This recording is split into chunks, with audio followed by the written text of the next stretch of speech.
Video शुरू करने से पहले मैं किसी को करेक्ट करना चाहता हूँ, खुद से ऐसे लिखना था, SH नहीं आएगा। बाकी ऑल जोक्स अपार्ट, इनका चैनल चेकआउट करो। इन्होंने वैलोरेंट पे PhD कर रखी है, सारे एजेंट्स खेलने आते हैं और एक बार सिंघम का निशाना चूक सकता है, पर इनका निशाना चूक जाए ऐसा सवाल ही पैदा नहीं होता। अब वीडियो पे आते हैं। और भाई क्या चल रहा है, सब बढ़िया? यार देखो, सबका अपना अपना कोई ना कोई दुख है, तो मैं तुम्हारे को एक एस्केप देना चाहता हूँ। डिस्कॉर्ड पे आओ, लिंक डिस्क्रिप्शन में, वहाँ पे अपने सुख और दुख साथ में बांटेंगे। जल्दी आओ, औरों को भी लाओ, मैं तुम्हारे शुभ कदमों का इंतजार कर रहा हूँ। साथ में गेम वगैरह भी खेल लेंगे। यार अब बात गेम की करिए तो मुझे ऐसा लगता है कि लॉकडाउन में एक मौका था इंडिया के पास गेमिंग रेवोल्यूशन लाने का। 2021 में भी कहानी थोड़ी ठीक थी, पर अब मैं अगर गलती से ऑनलाइन गेम खेल लूँ तो मुझे ऐसा लगता है मैं बिग बॉस का ऑडिशन देने आ गया। इतनी गाली गलौज की तो कोई जरूरत ही नहीं है भाई। इतनी गालियां तो मैं दिल्ली की सड़कों पे चलते वक्त नहीं देता। मेरे हिसाब से ऑनलाइन गेमिंग से हमें स्पोर्ट्समैन स्पिरिट, स्पोर्ट्समैनशिप और टीम वर्क सीखने को मिलना चाहिए। पर जब हम गेम खेलते हैं तो भाई नई नई गालियां सीख के आते हैं। पता नहीं 5v5 की नॉर्मल सी मल्टीप्लेयर गेम जंग कैसे बन जाती है। ऐसी सीरियसनेस के साथ अगर लोग अपना काम करें तो देश का विकास होना तो पक्का है।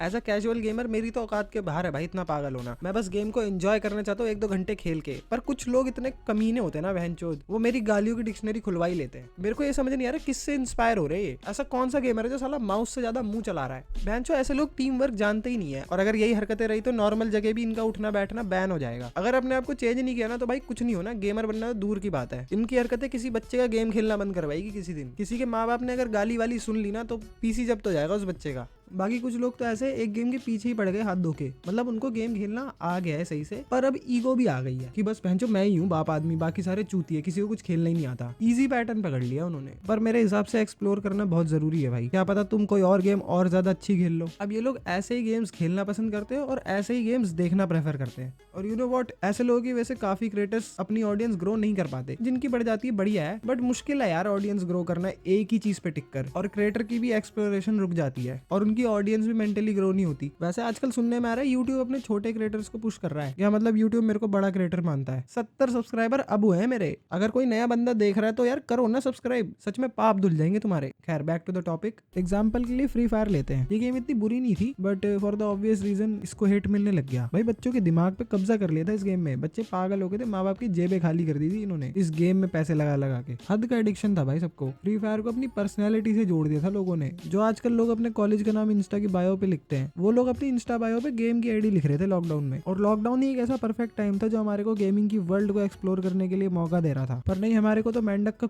बहन चोद कुएं का मेंढक बनना था, वही बन के रह गए। ठीक है मान लिया यार उस टाइम पे पैसे नहीं थे और बीइंग सेफ और buying food was the main priority. और जो डिवाइस उनके हाथ में थी उसका भी तो प्रॉपर यूज नहीं किया ना लोगों ने, और ब्रेन रॉट और करवा लिया। ये सब तो ठीक है, यहाँ पे लोगों को कमेंट करना भी नहीं आता किसी की वीडियो पे। लोग अपने ओपिनियन शेयर करना ही नहीं जानते क्योंकि नॉलेज ही नहीं है। कमेंट इतने अजीब करते वीडियो में, आधे से ज्यादा लोग तो फर्स्ट होते हैं और कुछ लोग अपने कमेंट पे लाइक मांगते रहते हैं। अलग ही कमेंट सेक्शन रहता है बहनचोद। एट लास्ट क्वेश्चन ही आता है गेमिंग का फ्यूचर क्या है इंडिया में? तो भाई फ्यूचर तो हम खुद ही डार्क कर रहे हैं। तुम्हें याद होगा कुछ टाइम पहले एक शो आया था प्लेग्राउंड करके। लगा था भाई शो को देखकर जब ये इंट्रोड्यूस हुआ था कि जेन्युइनली अवेयरनेस फैलेगी गेमिंग को लेके, पर वो शो तो रोडीज निकला भाई, जेन्युइन गेमर आए नहीं उसमें। बाकी आई थिंक जैसे बाहर की सरकार ने गेमिंग को सीरियसली लिया है, वैसे अगर हमारी सरकार भी ले ले तो कुछ बात बन जाए। बट अभी तो गैम्बलिंग को ही गेमिंग मान रहे हैं वो। यू नो व्हाट, इंडिया में एक गेम बनी थी 2020 में, राजी नाम था उसका। आउट ऑफ इंडिया भी काफी फेमस हो गई थी वो, और इंडिया के कल्चर के बारे में दिखाया गया था उस गेम में। और इस गेम का सीक्वल भी आने वाला है। पर जब ये गेम बन रही थी अपने इनिशियल स्टेज में, तो उस टाइम पे इस गेम के को फाउंडर को अपना अपार्टमेंट बेचना पड़ा लैक ऑफ फंड की वजह से। इसका सीधा मतलब यही निकलता है कि भाई सपोर्ट चाहिए, पोटेंशियल तो है। बाकी यार मैं तो सही में चाहता हूँ इंडिया की गेमिंग कम्युनिटी ग्रो हो तरीके से, तभी लोग इसको एज अ बिजनेस या फिर एज अ प्रोफेशन देखेंगे। पर फिलहाल जैसी हरकतें हैं वैसे तो कुछ नहीं होने का। अब उसके कुछ मेन रीजन ये है कि भाई हर कोई PC या कंसोल अफोर्ड नहीं कर सकता, करियर रिस्क तो है ही। दूसरा स्टेबल इंटरनेट, वो तो साला मेरा भी नहीं है। तो भाई चीजें बिल्ड होने में टाइम तो लगेगा, पर ईमानदारी के साथ काम भी करना पड़ेगा। बाकी इंडियन एथलीट्स को सपोर्ट दिखाओ, उनके लिए रास्ते आसान बनाओ, और अगर हाथ पे हाथ धर के बैठे रहना है तो अबे कौन आ गया अब? ओहो वाईफाई वाले भैया, ये देखो मेरे राउटर में आग ही लग गई। इतनी हाई पिंग्स झेल ही नहीं पाया वो। हैदराबादी लड़का गेम पूरा बाईगुन का अटैक, या तो पहला कदम सीन पूरा डेंजर था। नेओन मेरी स्लाइड करे दुश्मन सब हैरान था। लोग बोले एम किधर, मैं बोला जज ला। एक शॉट दो शॉट पूरा साइड खल्लास था। फर्स्ट ब्लड मेरे नाम ये रोज का ही मामला। अकेले घुस जाता टीम गिरते एक साथ, चीते उड़ा दिए बाकी भागे इधर उधर।